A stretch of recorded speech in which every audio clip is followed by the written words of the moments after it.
आज जो कहानी जो वाकया मैं आप सबको सुनाऊंगा वो है तो क्राइम की ही, लेकिन इसमें कोई खून खराबा नहीं है। मगर इसके बावजूद ये एक गंभीर अपराध है। क्या है वो कहानी, आइए सिलसिलेवार तरीके से आपको बताता हूं और कहानी वाकई आपको चौंकाएगी। मामला उत्तर प्रदेश के प्रयागराज का है। प्रयागराज में एक जगह है जिसका नाम है सराय इनायत। इस सराय इनायत पुलिस स्टेशन की हद में एक गांव पड़ता है जिसका नाम है दलापुर।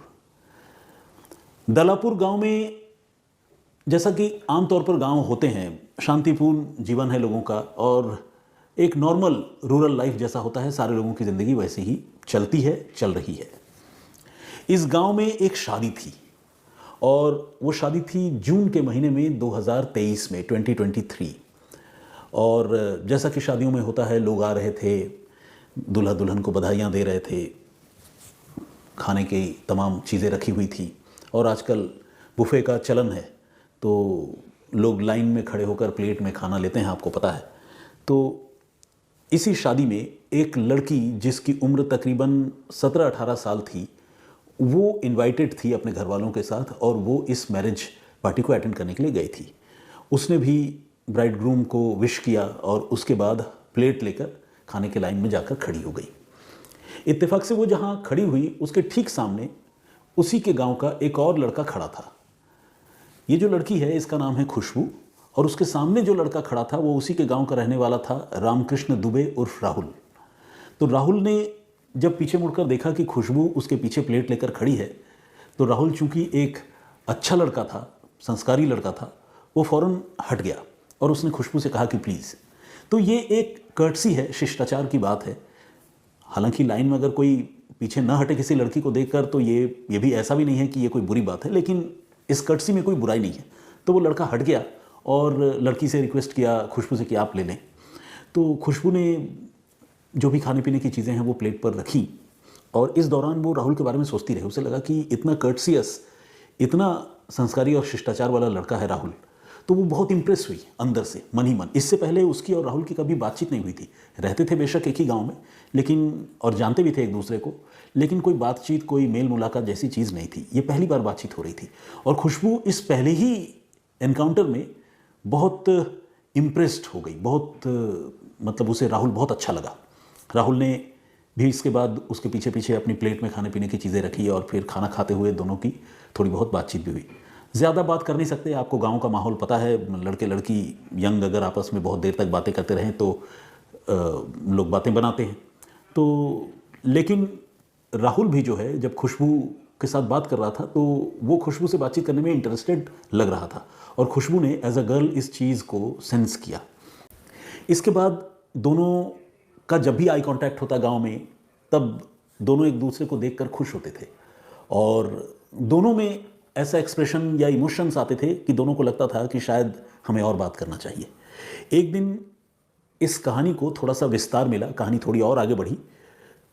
खुशबू स्कूल जा रही थी और राहुल ने उसे रोका। वो एक बाइक पर था और उसने उसे एक पर्ची दी।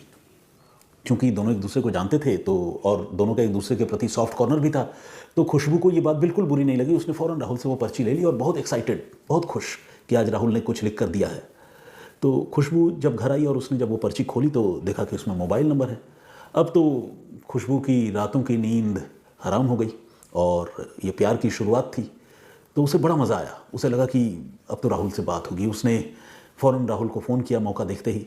उधर से वही चिरपरिचित राहुल की आवाज़ जो एक बार बातचीत में उसने सुनी थी मैरिज पार्टी वाले दिन। इसके बाद दोनों की लंबी बातचीत हुई और फिर बातचीत का ये सिलसिला चल निकला और चलते चलते कई महीने गुजर गए और दोनों के बीच में अफेयर हो गया, प्यार हो गया।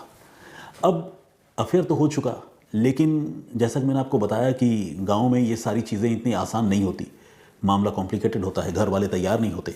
तो लड़का लड़की दोनों को इस बात का एहसास था कि उनके भी घर वाले शायद तैयार ना हों, लिहाजा दोनों बातें भी करते थे और चोरी छिपे मिलते भी थे।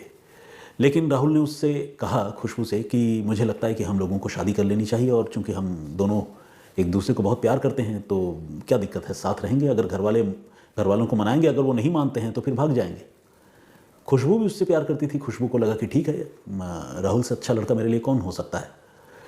तो फाइनली जून की ये बात थी जो पहली मुलाकात थी। उसके बाद इन्होंने अक्टूबर महीना आते आते साल 2023 में कोर्ट मैरिज कर ली। 19 अक्टूबर का वो दिन था जिस दिन इन दोनों ने कोर्ट में जाकर शादी की। कोर्ट मैरिज कब होता है?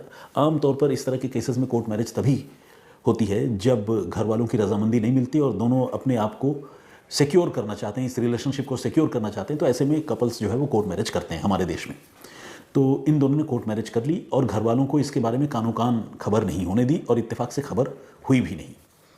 फिर अक्टूबर गुजर गया और उसके बाद साल ख़त्म हो गया। 2024 यानी 2024 की शुरुआत हो गई और कोर्ट मैरिज के बाद दोनों अपने अपने घरों में रहते रहे और उसी तरह प्रेमी जोड़ों की तरह चोरी छिपे मिलते भी रहे। हालांकि दोनों बहुत सेफ फील करते थे क्योंकि वो जानते थे कि अब उन्हें कोई अलग नहीं कर सकता है, उनकी शादी हो चुकी है।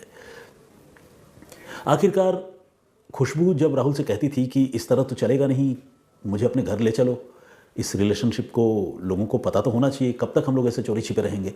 तो राहुल ने फैसला किया कि वो अब एक दिन मंदिर में शादी करेंगे और मंदिर में शादी करने के बाद उसी शादी के जोड़े में सीधे घर पहुंचेंगे। दोनों के घर वाले जानते थे कि इन दोनों का अफेयर है, लेकिन दोनों के घर वाले इस रिलेशनशिप के लिए तैयार नहीं थे। तो राहुल जो कुछ करने जा रहा था वो बड़ा रिस्की था, लेकिन फिर भी ये काम तो करना था क्योंकि दोनों को साथ रहना था। तो 30 नवंबर 2024 यानी एक साल बाद 30 नवंबर 2024 उन्होंने प्रयागराज में ही एक पड़ीला महादेव मंदिर है, वहाँ पर इन दोनों ने जाकर शादी की। पंडित जी ने दोनों को आशीर्वाद दिया, जयमाल हुआ, सिंदूर वगैरह मांग में लगाया गया। इसके बाद दोनों वहाँ से निकले और सीधे पहुँच गए गांव में राहुल के घर। राहुल के घर वालों ने जब ये मंजर देखा तो हक्के बक्के रह गए। उन्होंने कभी सोचा ही नहीं था कि उनका बेटा जो इशारों ही इशारों में गांव की लड़की खुशबू से प्यार मोहब्बत की बात करता है वो इतना बड़ा कदम उठा लेगा कि सीधे खुशबू को लेकर घर ही चला आएगा। उस दिन घर का माहौल जो है कोई बहुत गर्मजोशी भरा नहीं रहा, कोई प्यार मोहब्बत वाला और खुशियों वाला नहीं रहा जब जैसे कि बहू के अगवानी के दिन होता है। घर का माहौल बहुत ही गंभीर और गमगीन किस्म का रहा। बहुत ज़्यादा झगड़ा झमेला तो नहीं हुआ, लेकिन राहुल इस बात को सेंस कर चुका था कि घर वाले बिल्कुल तैयार नहीं है, राज़ी नहीं है। और खुशबू को भी एहसास हो गया था कि उसके ससुराल में लोग उसे बिल्कुल भी पसंद नहीं कर रहे हैं, बिल्कुल भी चाहते नहीं हैं। किसी तरह से 30 नवंबर का वो दिन और 30 और 30 और उसके बाद अगला दिन मेरे ख्याल से 1 अक्टूबर होगा, वो दिन निकला, मतलब रात निकली, मिडनाइट। नेक्स्ट डे यानी 30 नवंबर के अगले दिन राहुल ने खुशबू से कहा कि देखो, तुम्हें ये बात तो समझ में आ ही गया कि हमारे घर के लोग राज़ी नहीं हैं, उनका व्यवहार तुम देख रही हो, तो चलो एक काम करते हैं, एक किराए का मकान लेते हैं और वहीं अब हम दोनों रहा करेंगे। जब घर के लोग तुम्हें स्वीकार नहीं कर रहे हैं तो मैं भी घर छोड़ दूंगा और हम दोनों साथ रहेंगे। खुशबू को लगा कि इससे अच्छा और हो क्या सकता है। एक ऐसा लड़का जिससे मैंने प्यार किया, जिससे मैंने घर वालों के खिलाफ जाकर शादी की, वो लड़का इतना अच्छा कि उसके घर वाले जब मुझे स्वीकार नहीं कर रहे हैं तो वो अपने घर वालों को छोड़कर मेरे साथ ज़िंदगी बसाने के लिए, घर बसाने के लिए अलग किराए का कमरा लेना चाहता है। तो खुशबू को जो है दुख तो था, लेकिन उसे बड़ी खुशी थी, बड़ा इत्मीनान था कि राहुल जैसा अच्छा लड़का उसकी ज़िंदगी में आया। इसके बाद उन्होंने किराए का कमरा लिया प्रयागराज में ही और साथ में रहने लगे। राहुल जो है कोई बहुत बड़ा काम नहीं करता था, बल्कि वो एक मामूली सा डिलीवरी बॉय था जो किसी फूड चेन के लिए काम किया करता था। दोनों की ज़िंदगी चलने लगी, ठीक ठाक चलने लगी और चूंकि बहुत खर्चे थे नहीं, 2 ही लोग थे, किराए का एक मकान लेना था और 2 लोगों को ज़िंदगी काटनी थी, शुरुआती दिन थे शादी के, तो दोनों को किसी तरह की कोई कमी महसूस नहीं हुई। शादी के कुछ साल या कुछ महीने तो यूं ही गुजर जाते हैं और ज़िंदगी इनकी अच्छी चल रही थी। इसके बाद एक लंबा वक्त गुजर गया। 30 नवंबर 2024 से ही ये साथ में रह रहे थे। तकरीबन 5 महीने बाद इस कहानी में धीरे धीरे कुछ तब्दीलियां होने लगी, चेंजेस होने लगे। 5 महीने बाद हुआ क्या, राहुल अचानक एक दिन घर आया और बोला कि अब से मेरी नाइट शिफ्ट लग गई है तो मुझे रात को घर से बाहर रहना पड़ेगा। खुशबू को लगा ठीक है, नौकरी है, कभी डे शिफ्ट होती है तो कभी नाइट शिफ्ट भी होती होगी। खुशबू ने कहा ठीक है, कोई दिक्कत नहीं। अब राहुल शाम को निकल जाता और रात भर बाहर रहता, कभी सुबह लौट कर आता, कभी दोपहर को लौट कर आता, कभी पूरा पूरा दिन लौट कर नहीं आता। और अब राहुल जो है वो ज़्यादातर वक्त नाइट शिफ्ट के नाम पर घर से बाहर रहता, गायब रहता। रात को तो बाहर रहता ही, कई बार दिन को भी बाहर रहता। और जब भी खुशबू उससे पूछती घर आने पर कि भाई इतना वक्त लग गया, नाइट शिफ्ट इतनी लंबी हो गई, 24 घंटे बाद आए हो, तो राहुल बोलता कि हाँ काम बहुत ज़्यादा है। इस बीच खुशबू जब भी राहुल को फ़ोन करती, राहुल फ़ोन नहीं उठाता। कई बार ऐसा भी होता कि राहुल फ़ोन उठाता तो उसे झिड़क देता उससे बुरा व्यवहार करता। खुशबू अब समझ नहीं पा रही थी कि अचानक उसकी ज़िंदगी में ये हुआ क्या। राहुल ने उसके साथ ऐसा रूखा व्यवहार क्यों शुरू कर दिया, क्यों वो बाहर रहता है, ऐसी भी क्या नाइट शिफ्ट है कि 8-9 घंटे 12 घंटे के बाद वो 24-24 घंटे की शिफ्ट कर रहा है। तो खुशबू जो है बहुत परेशान रहने लगी और उसे राहुल के व्यवहार पर कुछ शंका होने लगी, शक होने लगा। उसने राहुल का मोबाइल फ़ोन चेक करना शुरू किया, लेकिन मोबाइल फ़ोन भी लॉक्ड रहता था और उसे पता नहीं चल पाता था कि राहुल के मोबाइल फ़ोन में है क्या। लेकिन उसे राहुल की बॉडी लैंग्वेज बदली हुई लगती थी और सब कुछ उसे बहुत अजीब लगने लगा। ये सब कुछ हुआ शादी के बमुश्किल 5 से 6 महीने के बाद। अब एक दिन खुशबू ने राहुल के बारे में पता करने के लिए उसके नंबर पर फ़ोन किया। नाइट शिफ्ट के नाम पर वो घर से गया था, लेकिन 12-1 बजे तक वो घर नहीं आया था, तो खुशबू ने उसे फ़ोन किया। 1-2 मिस्ड कॉल गया, राहुल का फ़ोन नहीं उठा, लेकिन उसके बाद इत्तेफाक से फ़ोन एक लड़की ने उठाया और जिस लड़की ने फ़ोन उठाया, खुशबू इधर से लड़की की आवाज़ सुनकर अपने पति के मोबाइल फ़ोन में वो हैरान रह गई। उसने उस लड़की से पूछा, तुम कौन हो? उधर से उस लड़की ने पूछा कि तुम पहले बताओ तुम कौन हो? खुशबू बोली, मैं राहुल की पत्नी बोल रही हूँ। उस लड़की ने कहा, क्या पागलों वाली बात करती हो, राहुल की पत्नी मैं हूँ, मेरा नाम शिवांगी है। ये सुनकर खुशबू के पैरों तले ज़मीन खिसक गई। पहले उसे लगा कि शायद ये लड़की मजाक कर रही है, कोई राहुल की दोस्त या कज़न होगी। खुशबू ने उससे कहा कि भाई ऐसी बात मत करो, बदतमीज़ी ना करो, मैं पत्नी हूँ और मेरी राहुल से शादी हो चुकी है और हम 2023 से एक दूसरे को जानते हैं, उसके साथ मेरा कोर्टशिप रहा है। तुम क्या बकवास कर रही हो कि तुम उसकी पत्नी हो, तुम्हारी हिम्मत कैसे हुई ऐसे बात करने की? उधर जो लड़की थी जिसने अपना नाम शिवांगी बताया था, उसने कहा कि तुम ज़्यादा चालाक मत बनो, मैं ही उसकी पत्नी हूँ और मेरी उससे बाकायदा शादी हुई है और घर परिवार वालों की मर्ज़ी से, उनकी रजामंदी से शादी हुई है। दोनों एक दूसरे से बात कर रहे थे और दोनों की बातचीत लगातार बिगड़ती जा रही थी और दोनों में तीखी लड़ाई फ़ोन पर हुई। और इसके बाद दोनों ने ये रियलाइज़ किया कि शायद उनकी ज़िंदगी में कोई एक ऐसी बात है, कोई एक ऐसा सच है जो वो नहीं जानते।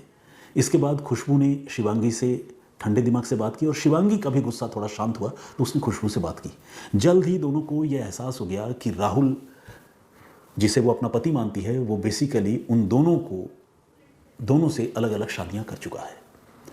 खुशबू से उसने लव मैरिज की है और किराए के कमरे में अलग रहता है और शिवांगी से उसने पूरे परिवार वालों की रजामंदी से धूमधाम से अलग से शादी की है। ये बात जब शिवांगी को पता चली तो उसके पैरों तले भी ज़मीन खिसक गई, खुशबू के पैरों तले भी ज़मीन खिसक गई। दोनों को लगा कि सब बर्बाद हो गया। उधर खुशबू जो है वो गुस्से में तमतमाई हुई अपने घर में इंतज़ार कर रही थी। राहुल तो खैर अपने घर में था और उसके घर में जाहिर है उसकी जो ऑफिशियल बीवी थी शिवांगी, वो भी थी। शिवांगी को जब ये बात पता चली उसने राहुल को कन्फ्रंट किया। अब राहुल के साथ शिवांगी की लड़ाई शुरू हो गई। राहुल ने शिवांगी को बुरी तरह से धमकाना शुरू कर दिया।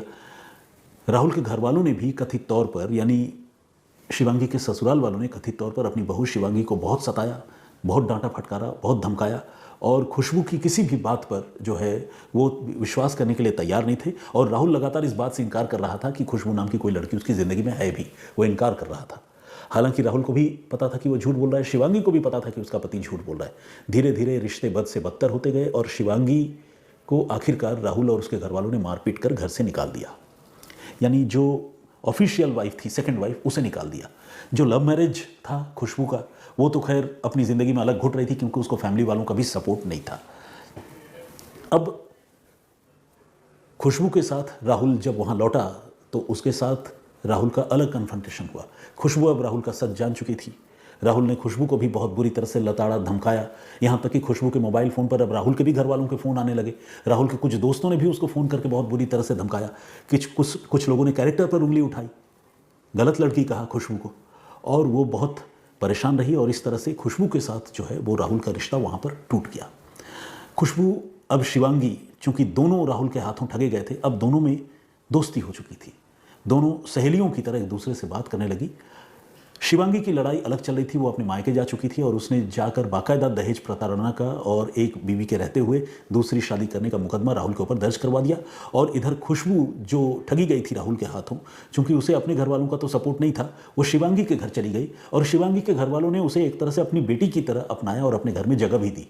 फिलहाल हालत यह है कि खुशबू और शिवांगी दोनों एक साथ शिवांगी के घर में ही रहते हैं और दोनों ने अलग अलग मुकदमा राहुल के खिलाफ दर्ज करवा रखा है। एक बीवी के रहते हुए दूसरी शादी करने का, दहेज के लिए प्रताड़ित करने का, मारपीट करने का और तमाम तरह के इल्ज़ाम ब्लैकमेलिंग के, और इसके कई सारे सबूत पुलिस को उन्होंने सौंपे हैं, जिसमें डिजिटल कन्वर्सेशन, वीडियो कॉलिंग, बातचीत, प्यार मोहब्बत के वादे, झूठे वादे, धोखे, तमाम चीज़ें। अलग अलग मुकदमों में मुलजिम एक है राहुल। पुलिस ने राहुल को गिरफ्तार कर लिया है और गिरफ्तार करके उसे जेल भेज दिया है। और 2 सौतन ही कहेंगे ऑफिशियली देखा जाए तो, मतलब आधिकारिक रूप से तो ये दोनों सौतन जो है अब एक तरह से दोनों बहनों की तरह एक दूसरे के साथ हैं और इस लड़ाई में दोनों एक दूसरे को सपोर्ट कर रही हैं। ये थी पूरी कहानी। जैसे कि मैंने आपको पहले बताया था, इसमें कोई खून खराबा, मारपीट, गोलीबारी नहीं है, लेकिन ये कहानी अपने आप में बहुत ही दुखद और शॉकिंग भी है। जब आप किसी से प्यार करते हैं और ऐसा धोखा मिलता है तो ये कितना अफसोसनाक, कितना दुखद होता होगा, आप सोचिए। खुशबू के बारे में मैं आपको बताऊं कि खुशबू को एक बेटी भी है राहुल से, और राहुल जो है इतना बड़ा दगाबाज है। तो खैर, इस पूरे घटनाक्रम पर आपका नज़रिया क्या है, क्या आप सोचते हैं, प्लीज़ हमें कमेंट करके ज़रूर बताइएगा।